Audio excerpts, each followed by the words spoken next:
Wednesday, everyone. How y'all doing? Good. Good to hear. Today is Wednesday, December 1st, which I'm happy about.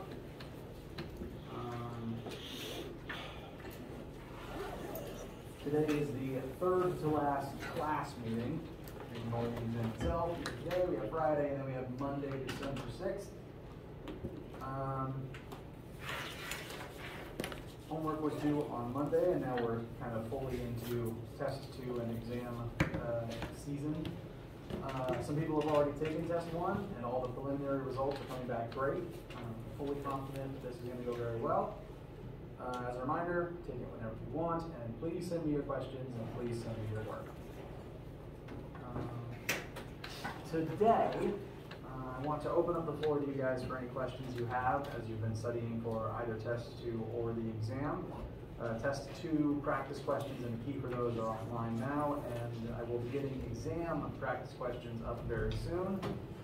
As a reminder, exam is going to be about 225 points spread across 15 to 16 questions. It will be graded out of 200 points. So the highest possible score is 112.5.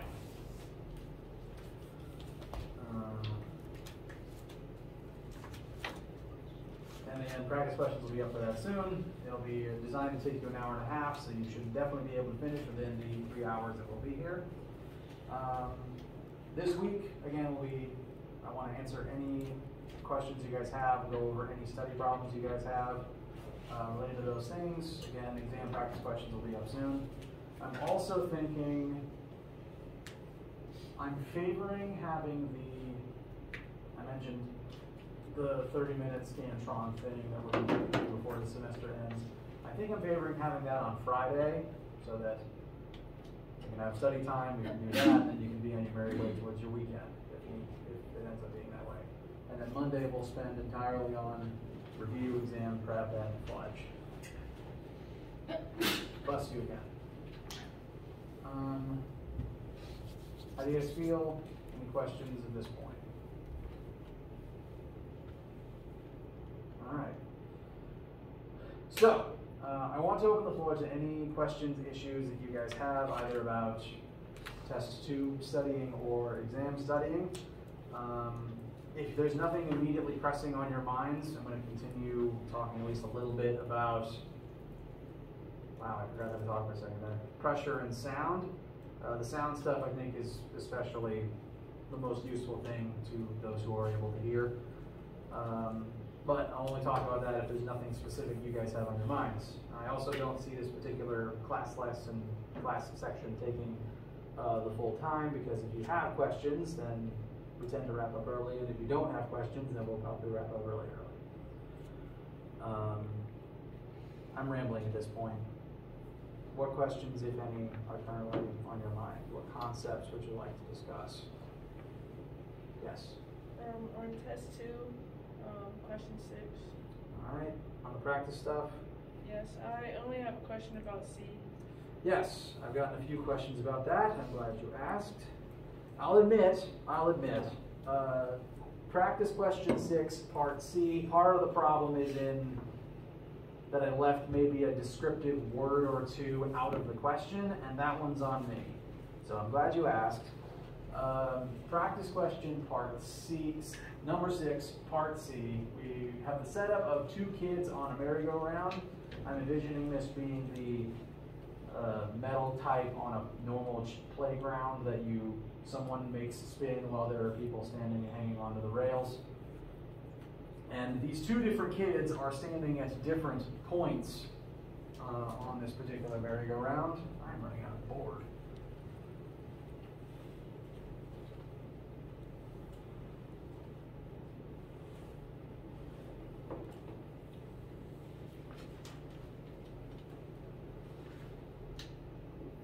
So if we're looking down from above, let's say this is our center. We have kid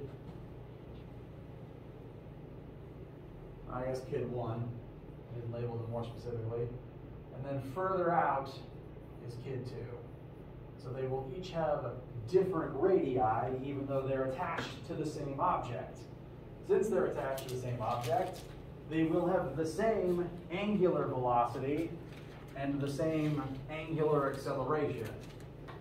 Now, part B and C are about their angular velocity, finding the centripetal acceleration from there, etc.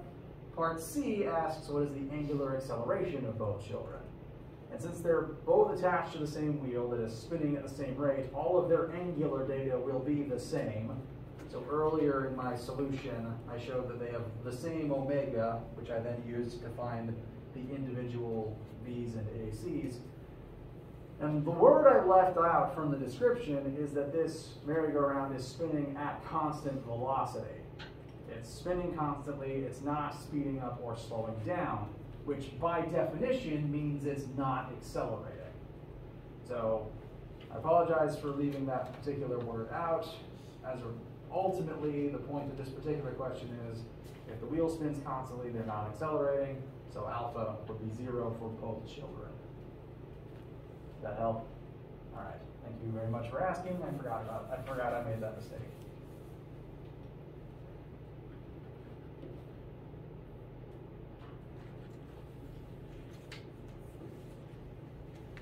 While this document is up, is there any other particular lingering questions? There might be one or two things I want to go ahead and point out, actually.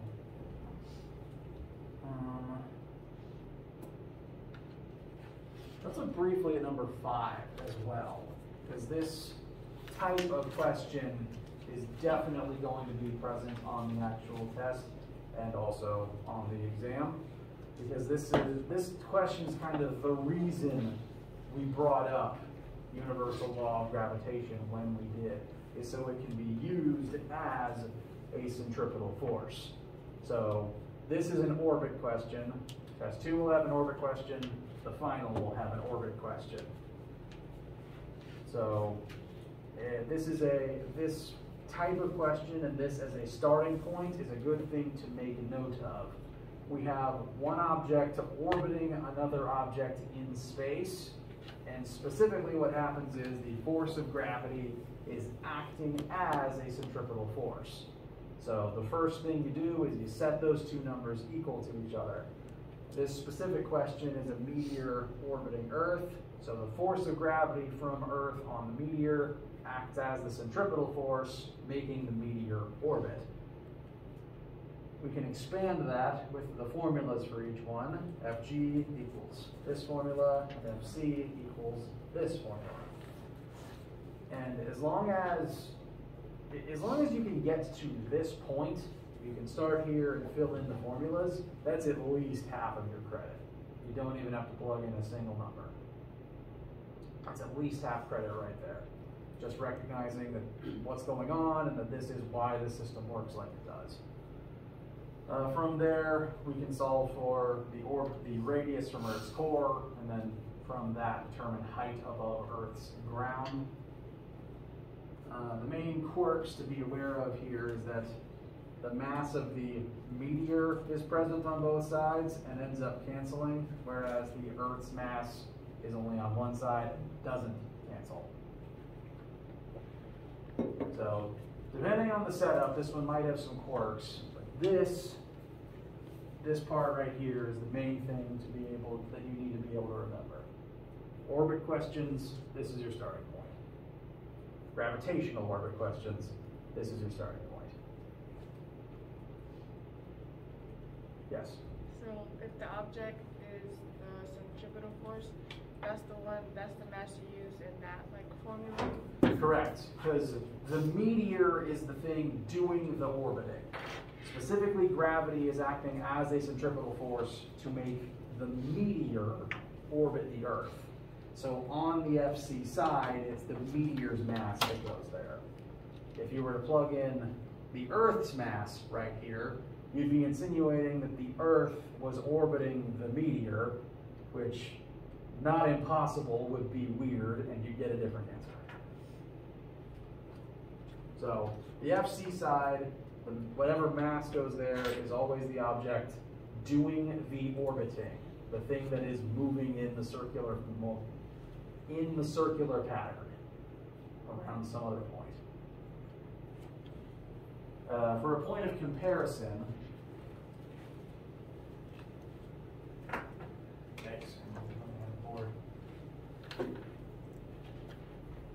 to help try to remember it, not every centripetal force question is a gravitational orbit one. Sometimes you might have an object attached to a rope spinning in a circle. There's no Earth with a mass in the center in this case. The mass is the orbiting object. It's the only one here. And so that logic of this is the orbiting thing, its mass goes in the FC formula, persists. Does that help? All right. If you can do this practice question on the study guide, you will be good for when this type of question shows up on the test and the exam. In general, if you can do this study guide, even if it takes you time, even if it takes you looking at your notes, you will be fine. I make these harder and longer than the tests and the exams. I think that's most of the catches on here. I will mention for number 8, this is functionally a collision, so we want to treat it like our linear collisions, just using the angular stuff instead. We've done a few examples like that.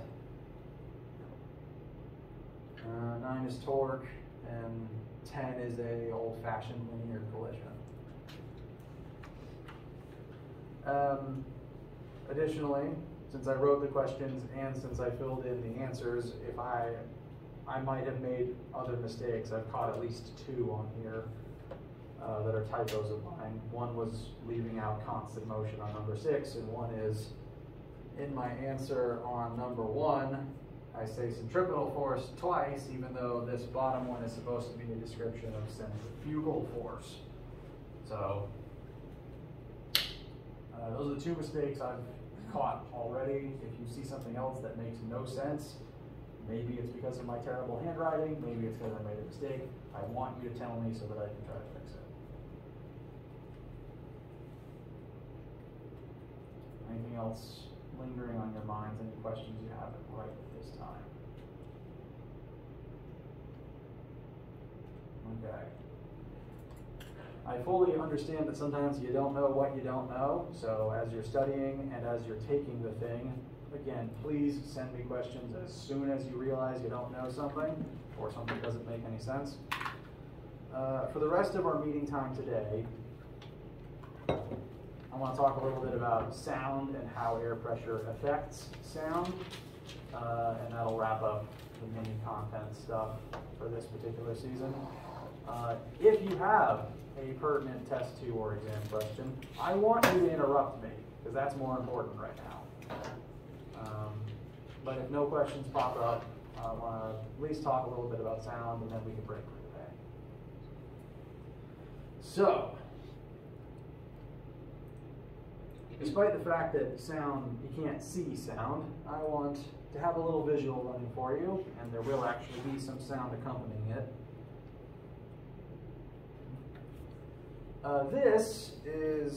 This video on YouTube, there's several of these if you go looking for them, is a hearing test.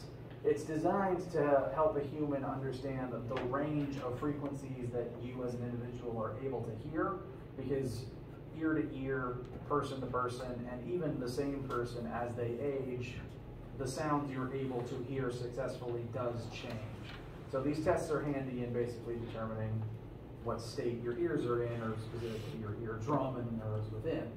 And this is going to show different frequency, a visualization of different sound frequencies as it goes. And as it's going, granted, the sound is only going to be able to come out of my one laptop speaker at the front of the room. I do want you to make note of which sounds that you are actually able to hear. And I'm going to have this running in the background for a little while I'm explaining a few other things. If you can't hear anything yet, that's normal. So, sound is a wave And the pattern you currently see on screen is what some people would call it a sinusoidal function, specifically a sinusoidal wave function. This is the shape that we tend to visualize most waves as taking. It's not perfect for every wave, but it's a good representation of most of them. And this does demonstrate some of sound's specific properties. Sound is a wave. It's specifically a ripple in the air. If you drop a stone into a puddle of water, this is not a trick question, what happens to the water's surface? Did it just kick in for you guys? All right. Again, not a trick question. If you drop a stone into a puddle of water, what happens to the water? Specifically the surface of the water. Thanks. Fun fact, higher frequency sounds feel louder even if the decibels are the same. It ripples. Drop any stone into any water, the surface is going to make ripples. And sound in air is the same way. Both liquids and gases are both fluids. Do all the chemists agree with this sentiment? All right. So liquids and gases are both fluids. They both exhibit fluid behaviors. And so the things that can cause ripples in water can also cause ripples in gases. And anytime you speak or make any sound, something is oscillating back and forth. When you speak, your vocal cords literally shake repeatedly.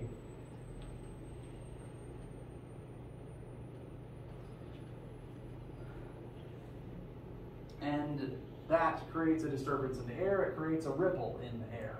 And that ripple is going to travel in 3 dimensions. Most water ripples are 2-dimensional, but sound waves are 3-dimensional. They're going to echo out in all directions from their source. Whoops, actually I can set this to loop. Hooray.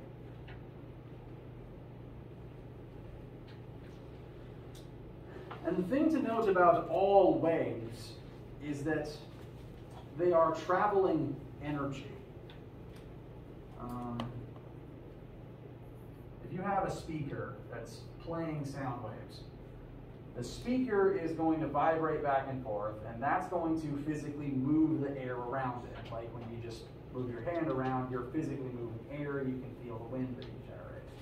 Do that fast enough, you'll create sound waves. And that's what a speaker does. It's just vibrating really, really quick and putting energy into the air.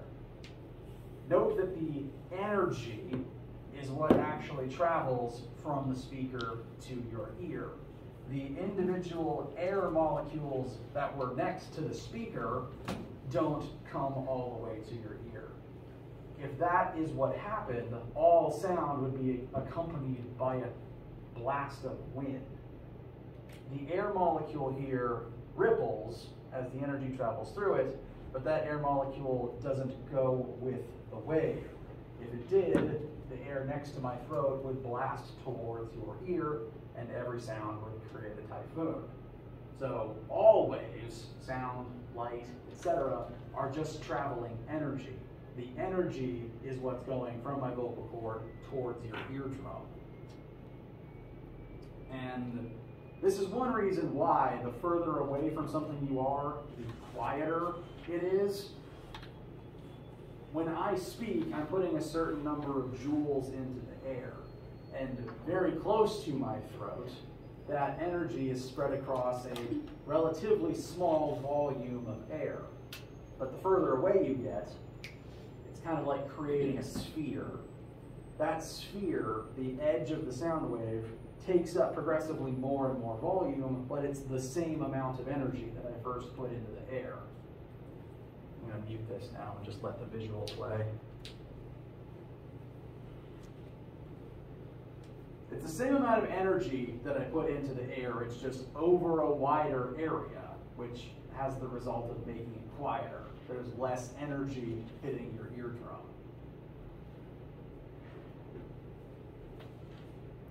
Now, how air pressure plays into this is the individual waves, the individual ripples, are basically just tiny little pressure shifts.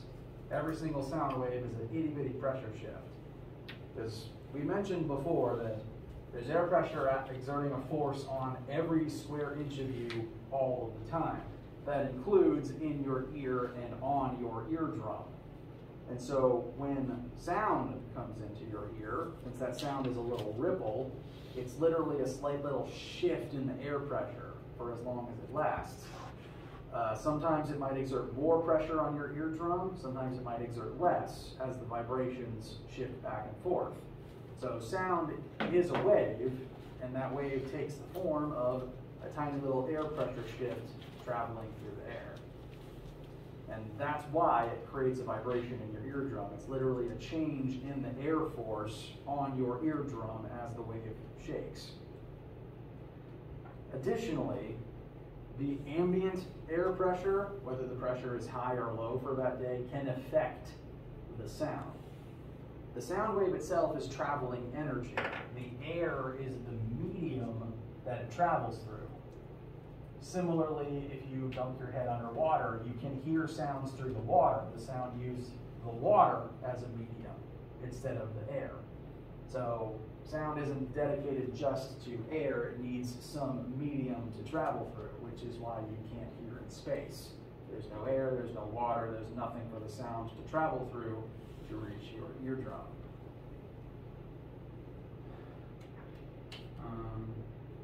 And the density of that material, the density of that medium affects the speed of the wave. Denser materials, and the air is more dense on high pressure days, allow sound to travel through them faster.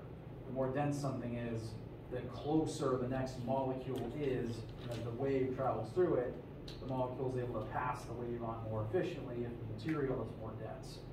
So on high pressure days, sound travels faster. And on low pressure days, or if you're on top of a mountain where the air pressure is just natively lower, the sound is slower because all the molecules are further apart. This becomes really obvious when you measure sound speed through different materials of different inherent densities.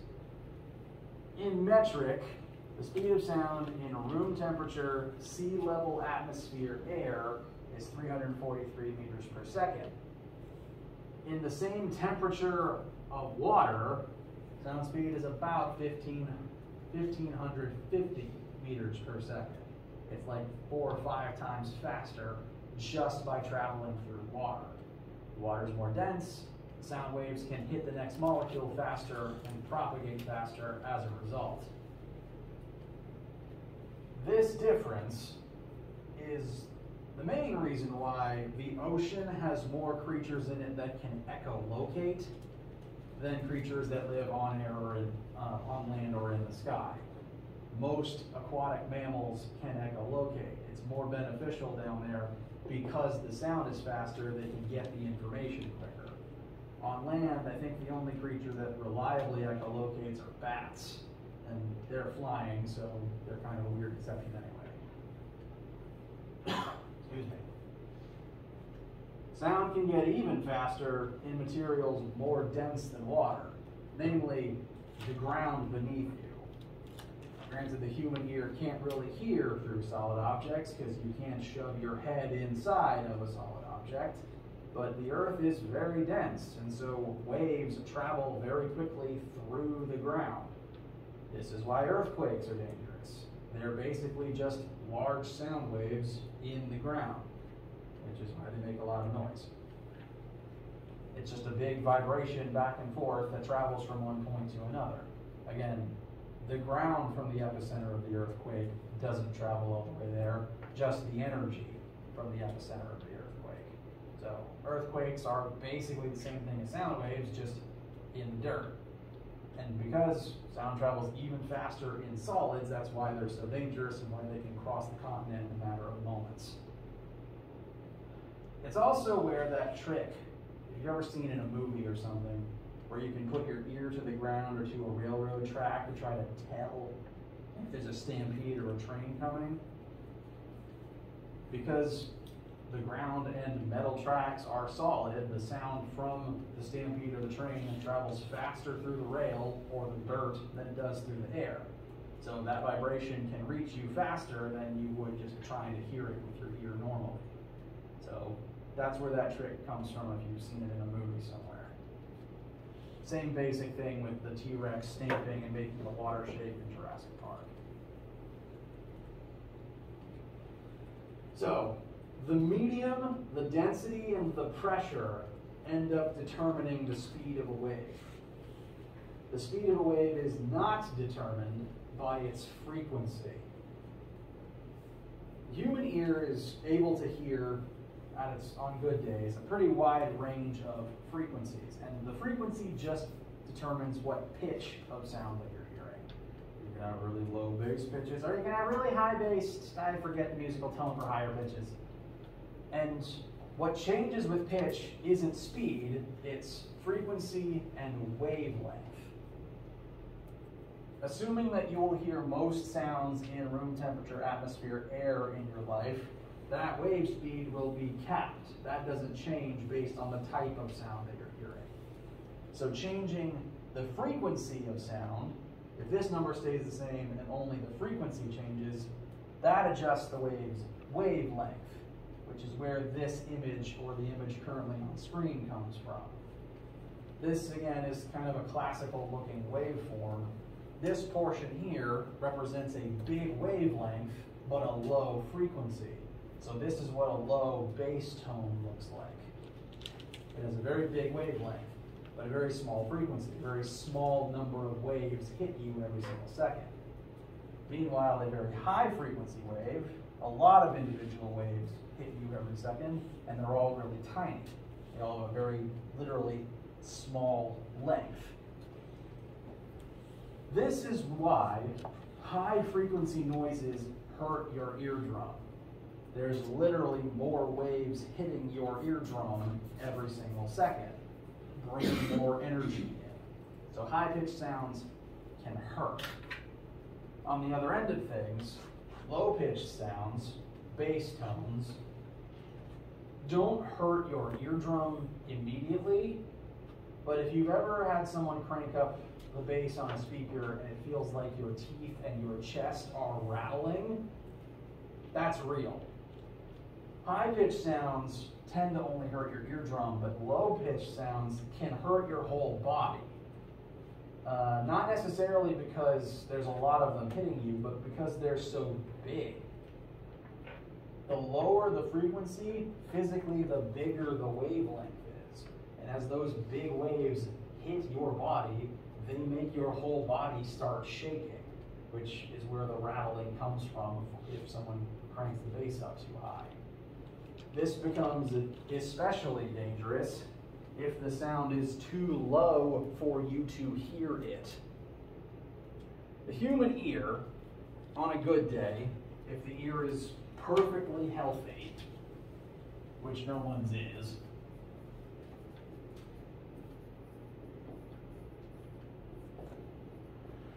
can hear sounds ranging from 20 hertz at the lowest to 20,000 hertz at the highest. Sounds lower than 20 hertz are called infrasound. They're below sound, they're infrasonic. And because you can't hear them, you don't know when they're there. And because those low frequency sounds are the ones that can make your teeth and rib cage rattle, if you can't hear them, you don't know they're hurting you until bad things start happening. So infrasound is dangerous. And thankfully it doesn't really exist in nature. Most of the sounds that you'll actually hear in your lifetime are somewhere between 1,000 hertz to 10,000 hertz. So infrasound is pretty rare in nature, thankfully speaking. Ooh, good, we're at the low end of the video. I'm going to unmute this now. Now, some ears can hear as low as 20, but a lot can't. And even when you can physically hear it, it's not a sound you're used to hearing. So you might not actually be aware that you're hearing sound until about 200 hertz. And again, this is the low range of hearing.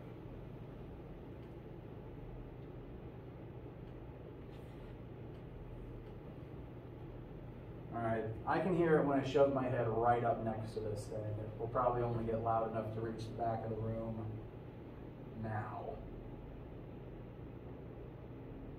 See nodding. Nodding is good. And the video will continue to rise like it did before. And I'll keep dropping the volume because high-pitched sounds hurt. Now, the higher the pitch goes, the higher the frequency goes, the higher the pitch. And as this video goes on, you might think to yourself, these don't sound like anything I actually hear on a regular basis. And that's because most real noises that are created organically are a combination of multiple frequencies happening at the same time. Human voices especially have a bunch of frequencies that pitch up and down based on what you're saying. So saying one word, like the highs and lows of a single word, creates different frequencies, and as a result, voices and naturally produced sounds sound very different to these purely constructed tones. So this is not really what that looks like in nature exactly. Now the highest range of hearing for a newborn infant with healthy ears is 20,000 hertz. I want you guys to pay attention to when you can't hear it anymore.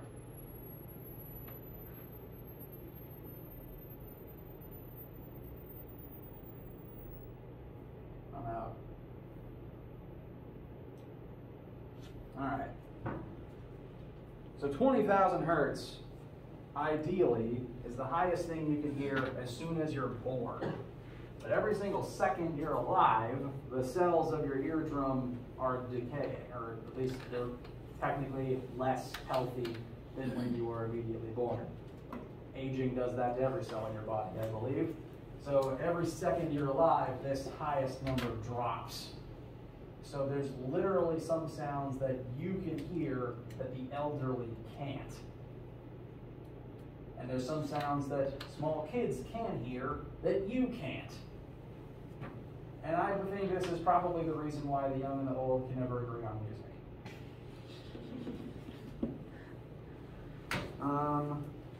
So sounds lower than 20 are called infra, and sounds higher than 20,000 are called ultrasound. Those have no effect on the human body. They don't register with us, thankfully. And they're the sound waves we use for echolocation, for ultrasound technology in looking at babies.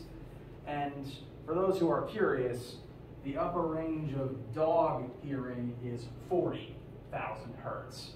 So anything between 20,000 and 40,000, those are the frequencies that dog whistles operate at. Fun fact though, the low range of dog hearing is actually 40 hertz. So there's 20 hertz of low-pitched sounds we can hear that dogs can't. So if you wanted to make a human whistle, make it 30 hertz. All right. I think I've hit all the main points I wanted, and I think I've rambled enough for one day. Ooh, actually one last fact. I mentioned that the frequencies of your voice are a combination of frequencies, but you know how inhaling helium makes your voice higher, at least higher pitched? That literally happens because as the helium escapes your lungs, it pushes up on your vocal cords, literally pitching your voice upwards. So there's an upwards force as it rises, and that's why your voice goes back to normal once the helium is escaped. On the opposite hand, I think if you inhale barium, which is heavier than air and not toxic, please correct me if I'm wrong, that makes your voice lower because it's heavier than air, as it sinks past your vocal cords, it pitches them down. But then it's stuck in your lungs and you have to hang upside down for a while. Questions, comments, concerns? All right. Unless you have anything you want to talk about relating to test stuff, we can call it there for today. On Friday, we'll address any more review questions and do the Scantron assessment. Please stick around if you have questions. If you don't, I will see you later. Have a nice day.